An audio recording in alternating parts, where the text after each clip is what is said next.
This is the Georgia Farm Monitor. Since 1966, your source for state and national agribusiness news, and features for farmers and consumers about Georgia's #1 industry, agriculture. The Georgia Farm Monitor is produced by the state's largest general farm organization, the Georgia Farm Bureau. Now, here are your hosts, Ray DeLessio and Kenny Burgamy. Hey, come on in, prop up your feet, grab a beverage, and enjoy the latest edition of the Georgia Farm Monitor. Happy to have you along for the next 30 minutes. I am Ray DeLessio. And I'm Kenny Burgamy. As we say goodbye to April and hello to May, that of course means it's time once again to honor those incredible women in our lives. Talking about moms out there. Coming up, we'll head to Oglethorpe, Georgia and meet an incredible lady that wears the mom and grandmother hat proudly. Oh, and by the way, she's really good behind the wheel of a tractor too. Also on the program, looking for a good Mother's Day recipe? Well, we have got you covered there too. In this month's Meals from the Field, we celebrate the occasion by whipping up some special dishes using strawberries. And then later, carrying on the family business, Mark Wildman spends the day at Ken's Fish Hatchery and tells us how this Georgia farm is now in high demand across the country. These stories and so much more starting right now on the Georgia Farm Monitor. With Mother's Day right around the corner, this week we begin the first of a three-part series dedicated entirely to Georgia's farm moms, because let's face it guys, without them, we would be lost. First up, Ellen Chase, the matriarch of Chase Farms in Macon County. A lifelong resident of Oglethorpe, Ellen wears many hats. She is a wife, a mother, grandmother, great-grandmother, and believe it or not, an expert behind the wheel of a tractor.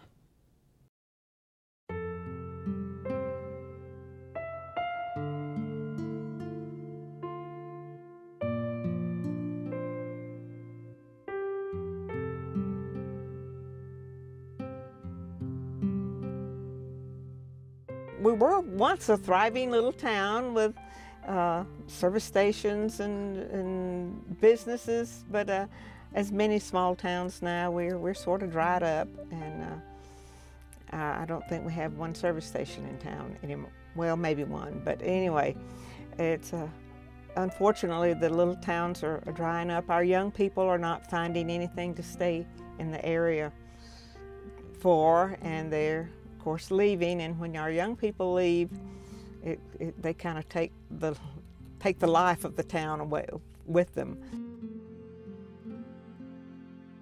I was not raised on a farm.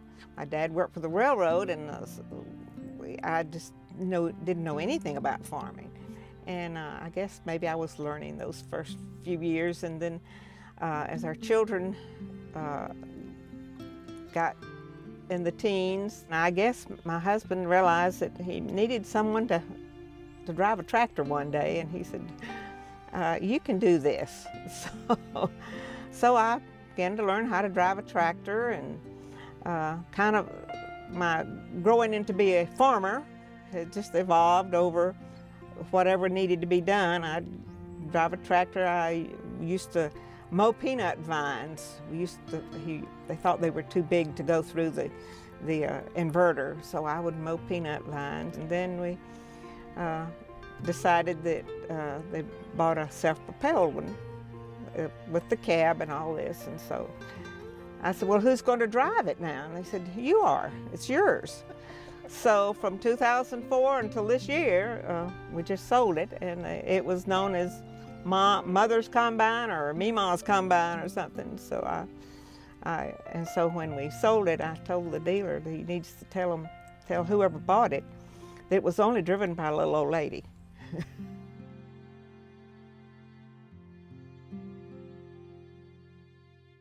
I guess family is one of the biggest things that I see on our farm. And you mentioned grandchildren.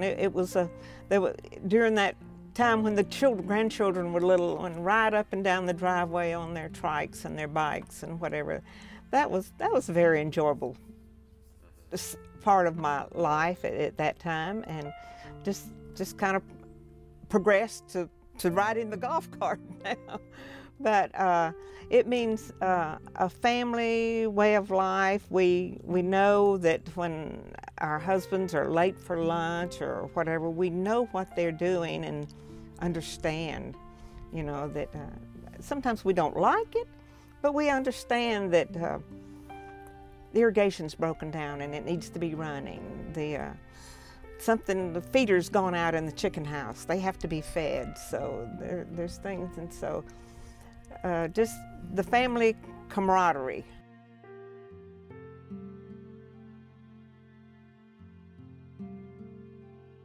As Glenlee always said, it's a kind of a hard way to make a living sometimes, but it is an enjoyable way when you can work with your family and see things grow. We have definitely grown from when I joined the farm back in 1960, and we're very thankful. We know we have been blessed to have accomplished the things that we've accomplished.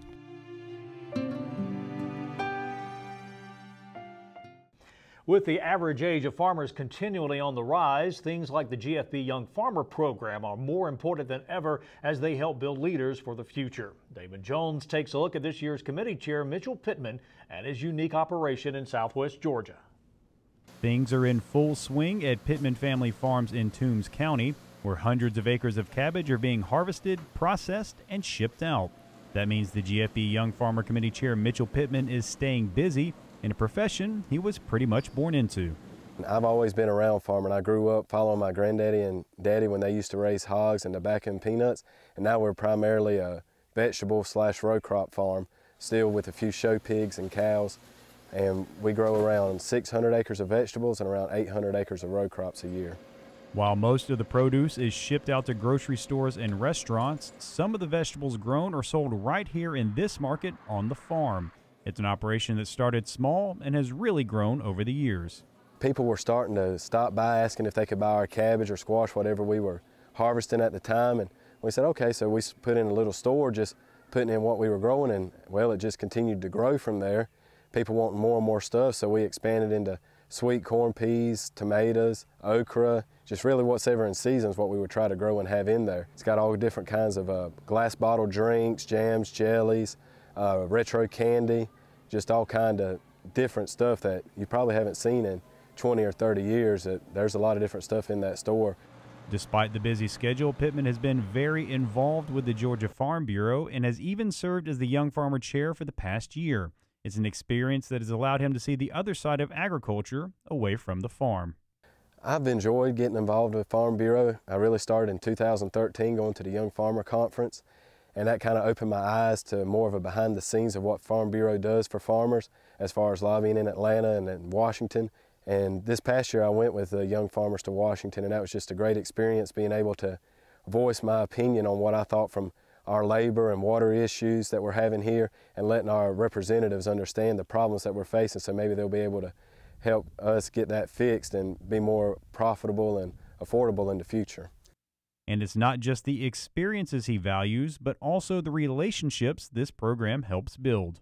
We're meeting farmers from all over the state, from different aspects of farming, some doing the same, some doing different things, but we've all pretty much got the same underlying problems, and it's great just being able to network with them and also just keep in touch with them, see as their families grow and as their operations grow, and being able to talk to them and see what's working for them, and it might be able to work for us, or you know, things that's working for us, they can help them, and just keep everybody's operation growing, because we're in this all together.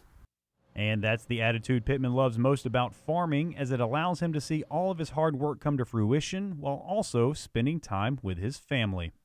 What I enjoy most is the hard work and being able to see from the beginning of planting all the way to the harvest. It's just real rewarding. Being able to work with my family. My wife and I are raising our 2 children. They love it out here on the farm.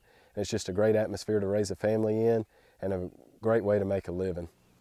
Reporting from Toombs County, I'm Damon Jones for the Georgia Farm Monitor. Strawberry lovers, take note. Up next, Ray and Marcia head to the kitchen for some tasty recipes that are both quick and easy to make. Meals from the field when the Georgia Farm Monitor continues.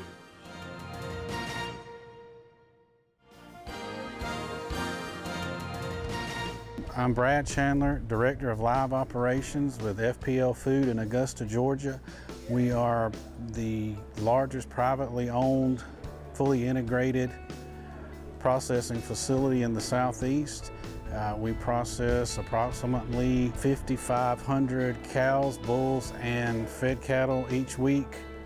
We see the quality of cattle that are in the Southeast and know that we can grow the corn, we can grow the forages that those cattle need to grow and to finish out at the appropriate weights. And that's more of our focus on this operation now, that to showcase what can be done with the genetics of the Southeastern cattle and how it can help the industry in the Southeast. At this operation, we take cattle that are weaned off of the cow, preferably 45 to 60 days. We keep them in our grow yard for 10 to 12 weeks until they reach about 800 pounds, and then we move them into the barns where we finish them to 12 to 1,300 pounds. If we can take the cattle that we have here and keep them in the Southeast, it greatly reduces the carbon footprint by using all the waste that we have here back directly on the crops that we're growing. That also reduces the need for chemical and commercial fertilizers. This is the only facility like this with this design in the Southeast.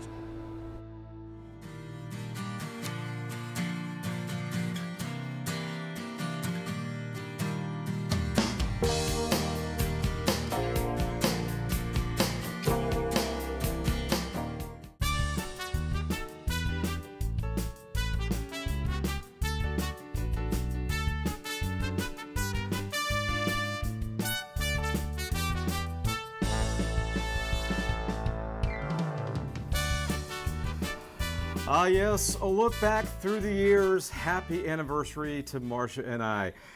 Hey everybody, welcome back to a very special edition of Meals from the Field. Yes, we are looking back because as of this taping today, we are celebrating our 4-year anniversary. That's amazing. And they said it wouldn't last. They said it wouldn't last. They said you would run away from me the first day. I wouldn't do And that. you stuck it out. Anyway, so good to see you again. Marcia Crowley, our home economist specialist. And we're going back to where we started. 4 years ago, we started this with strawberries. And that's strictly a coincidence. And here we are today. So tell us what we got. All right. The first thing we're going to do is a strawberry zucchini bread. It's a quick bread.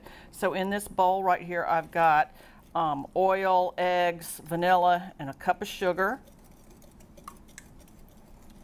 You're going to fold in the flour. Let me see if I can. What do you mean by folding? I mean, you just kind of stir it in Okay. gently. This is the usual dry ingredient suspects: flour, baking soda, baking powder, a little bit of salt. And this bread is really good. I made it. My neighbors just loved it. So we're gonna, normally you would stir this and make sure it's a little better mixed than this. And you're a bad influence on me because I'm trying to stay away from bread, but obviously know, I'm going to be hitting the zucchini bread today. If you're gonna eat bread, this is a good time to cheat, let me tell you. All right, then we've got 2 cups of shredded zucchini. Okay. So you're going to fold that in as well. Then you've got 2 cups of Georgia strawberries that have been chopped, or 2 cups of chopped strawberries. Okay. Because the measurement would be different if you had 2 cups of strawberries and then chopped them. That is true. So that's a common mistake people make when they write a recipe or read a recipe. Stir in that. Like I said, if it was the real time, we would stir this up a little better, and then 1 cup of chopped Georgia pecans. All right. And mix that up. And I used the mini disposable loaf pans like this, because the cleanup's easy. If you want to give it away as a gift, you don't have to worry about getting your pan back. And this makes 5 mini loaves. Mini loaves. which And how is long do you really put good. it in for? When they... 350 for 50 minutes, and just keep watching it. And of course, And like I said, it's really, it makes a nice gift. It freezes well. Let me move this and there out we of the go. way. We've got the finished product on that one. Very, very And nice. it was a hit. It was a hit. I have to admit, it's sometimes hard to come up with good strawberry recipes, but I think we hit the jackpot. And All right, this, what is this, chicken relish looks like? Or? this is a no-cook strawberry jam. Okay. And it's really good. So this is a cup of sugar. We're going to add to that 3 tablespoons of fruit pectin, and it comes either in a box or in a little can like this. And what that does is it's going to help it thicken, Okay. gel. Okay. Mix that. Just mix that up, and then you going to add that to 2.5 to 3 cups of crushed strawberries. Crushed, mashed. I used a food processor to mash these. You just stir that in there. And you let it sit a little bit. Then you gently place it in a freezer-proof container. So this is a plastic container that makes about 3 jars, cups, whatever, of strawberry jam, and it's really good. Now we got the finished product there. And you could honestly, you could eat that on ice cream too if you wanted to. Really it's good. You know, but it's really good. That was also a hit. That sounds really at good. my house. And then this recipe right here is a little strange, but just work with me on it. This is the relish. I think after 4 years, you're used to You strange. trust me. Yeah, I'm used to strange. I deal with it daily, believe me. This is 1 cup of coarsely chopped strawberries. And of course, you could double this as needed. 3 tablespoons of Vidalia onion. You could leave that out if you didn't want it. Okay.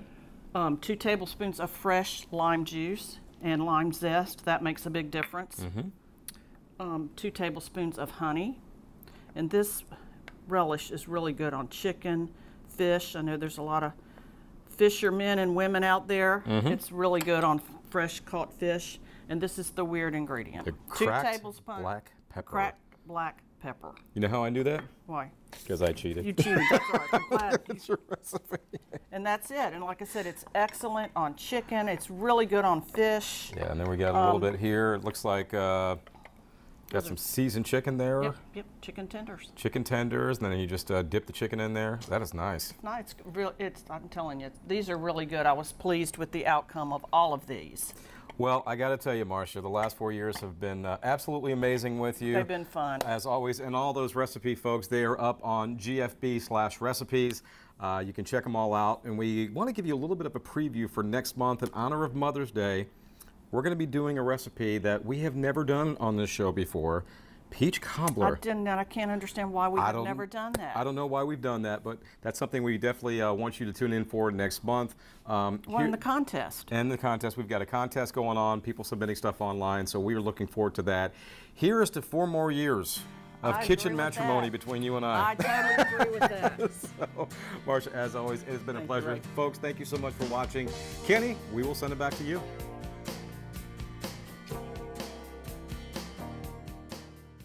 Ray and Marcia, thank you so much. Well, folks, we want to hear from you, particularly one of your favorite recipes that your mom passed down to you. It's all a part of the contest Marcia mentioned just a minute ago. You can submit them either on the Georgia Farm Bureau Facebook page or the Farm Monitor Facebook page.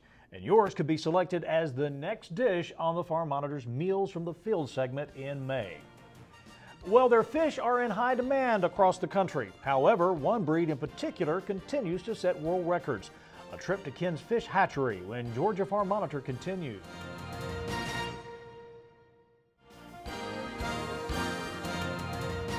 Market's got a lot better on feeder calves. Jonathan Smelser is typical for an East Tennessee cattle producer. The young man works a full-time job by day, then tends his herd in the little free time he has. Well over 100 head grazing in the foothills of the Smokies on the Blount-Sevier County line. He'll send some calves off when they hit a certain weight, the traditional way of beef farming. But back in his garage, here's a twist. An increasing percentage of his business, freezer sales direct to consumers. People want to know what they're eating, where it's coming from. Smelser is part of a marketing movement in Tennessee beef, a value-added plan where he finishes the product here on his farm. Then his meat is sold to folks stopping by, and also at farmers markets, area groceries, and restaurants in Pigeon Forge. Mostly, though, it's a person-to-person business. We sell a lot of halves and whole beefs and even some quarters sometimes. And then as time went along and, started picking up for us as far as business, we decided to go with the retail cuts and offer that so that it would be much more in line with people's budget as far as what they're able to spend at one time. UT Extension Agent Alan Bruin says adding value to a cattle operation through direct sales is smart business. Times are not always great on the farm, and any time that you can add value and look at ways of increasing your profit on the farm, you really can't go wrong. And Jonathan's a really good example of someone that's been able to do that. Value added with direct sales offers benefits to farmers, in some cases reducing their financial risk. There's also reason for consumers to like this. If you shop around, you might find some food bargains. Rob Holland with UT Center for Profitable Agriculture helps cattle farmers market their products. He says in today's beef market, consumers like to know where their food comes from and that they're helping a local businessman. They want to buy those products directly from farmers and farm families who produce those items right in their own community. So the fact that the market we're in now is so consumer driven is vitally important. It just adds a great layer of success. Jonathan Smelser is counting on increased demand for direct sale beef. Spring means grilling season, and the product you'll need may be as close as the farm down the road. This is Charles Denny reporting. Finally this week, for many, the ideal way to spend a day is sitting by the pond and going fishing. Yes. But to keep those recreational ponds full of healthy fish, landowners need to call a good hatchery. In Alapaha, Georgia, Ken's Fish Hatchery has been delivering top quality fish to its customers for a number of decades. The Monitor's Mark Wildman has this report. You can't see them, but in this pond and many more on Ken's Fish Hatchery are millions of fish that will one day be delivered to customers. Jason Hollyoak runs the farm that carries the name of his father, who started the business in the 60s. And the goal for this farm is simple. We stock ponds for people all over the United States, from little bitty ponds, 1/10 of an acre on up to thousands of acre lakes. The farm raises many different varieties of fish, from catfish to largemouth bass, and even fish to eat mosquito larvae. But the specialty on this farm is the Georgia giant brim. This farm is the only farm in the world that knows how to breed this fish that broke 5 world records. The Georgia giant, we can't let him, nobody knows how to breed it, but me and my wife and my son are the only 3. My father and I were the only 2 for 50 years that knew. He passed away. I shared it with my family because they're helping me run the company and they're co-owners of the company. They know how important it is to keep it a secret. Everybody's guessing how we do it. Everybody's guessing wrong. His wife Kim never spent much time fishing growing up, but enjoys working with the business and making sure every customer is happy with the fish they purchased. I went to school to be a history teacher, and when I graduated, my father-in-law, Mr. Ken, said, "You're not going to teach." He says, "You're going to learn this business." And I said, "Okay." I said, "I'll give it a try, but I'm not sure this is what I want to do." And I started working with it and started loving it. But this business is not without its challenges. The biggest threat to this farm is the lack of rain last year that left many acres of land dry and forced the business to make some adjustments. We didn't get enough rain to even, I think we used 8, maybe 10 ponds we were able to pump enough water into to grow the fish. And there was 30-something ponds that's sitting out dry because we didn't have the water. Running a fish hatchery is not as simple as just placing fish in a pond. Jason has spent his entire life learning the business, and the knowledge he has gained will be passed on to his son to keep the business going for decades to come. We can ride by a pond and he can, from the smell of it, tell you whether the fish are laying, and he can remember. What amazes me is he can remember what fish is in each of these 45 ponds and where he's moved, what breeders he's put in each 45 ponds without even writing it down. He knows, and he's got pipe systems through every pond to move water. We can ride by a pond and he can take a sniff and say, "They're laying in that pond." Man, I don't even see a fish out there. The hope for this farm is to keep producing record-breaking fish and to get some more rain. Reporting from Berrien County, I'm Mark Wildman for the Georgia Farm Monitor. Mark, very nice job. Thank you, sir. That is going to do it for this week's edition of the Georgia Farm Monitor. And here's a reminder for all the latest ag info regarding food, great recipes, and what's happening down on the farm. Be sure and check out our Twitter, Facebook, and Pinterest pages. You'll stay informed and see what's up in the world of farming and the Farm Monitor Show. Take care, everybody. We will see you next week right here on the Georgia Farm Monitor. Have a great week.